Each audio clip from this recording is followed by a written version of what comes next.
Hey, this video is for Respiration 3. Set up your Cornell notes and make sure you start a new entry. And check out the essential vocabulary. Today we will be discussing mitochondria.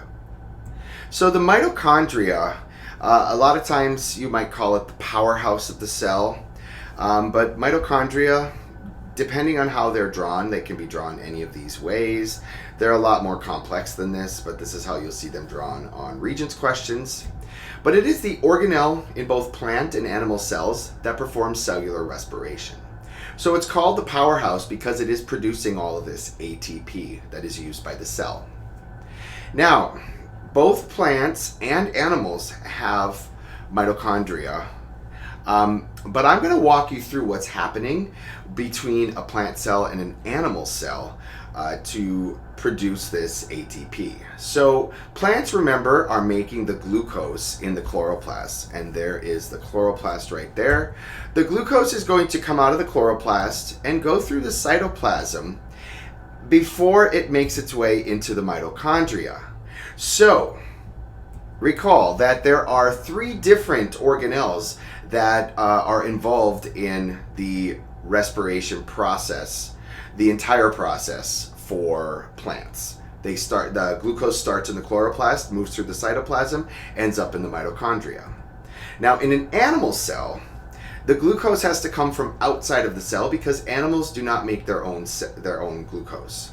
So this glucose comes in through the cell membrane, and then it makes its way through the cytoplasm.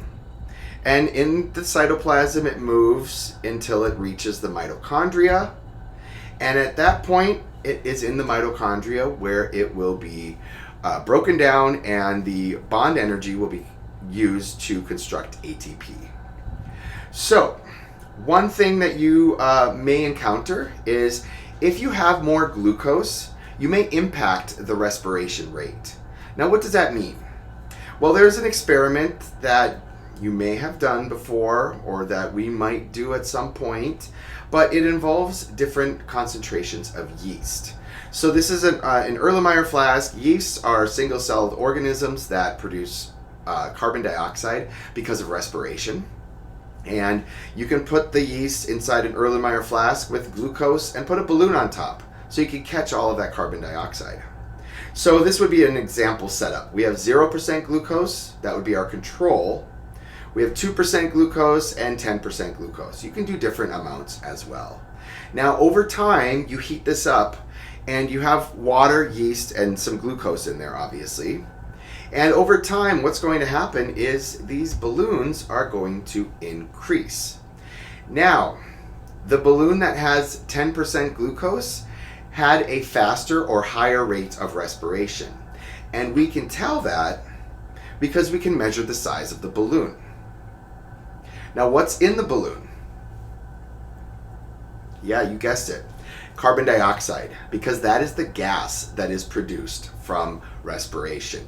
So carbon dioxide will fill up the balloon. There was no carbon dioxide in this first flask, in the first balloon, because there was no glucose. If you don't have glucose, you cannot perform respiration.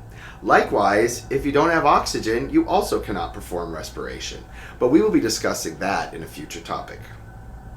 So what I would like you to do is respond to this check for understanding. I hope that this video was informative. Thank you for your attention. I will see you soon.